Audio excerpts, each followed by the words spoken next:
Here's the trade that I took today, so let's review.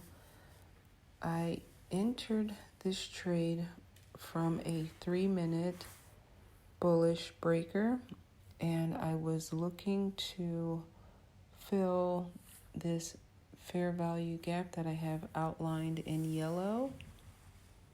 And I also outlined a first level target.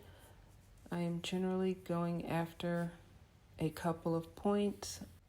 I like to look for gaps on different time frames. So this particular gap is from the 60-minute chart. I also see one here for the 15-minute chart. And so I'm going to switch to the 3-minute chart so you can see this is the bearish breaker that I identified. I entered my trade here and I set a target based on the 15-minute chart.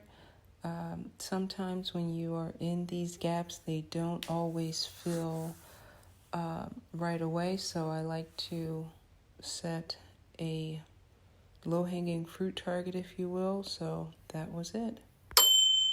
10 before 10.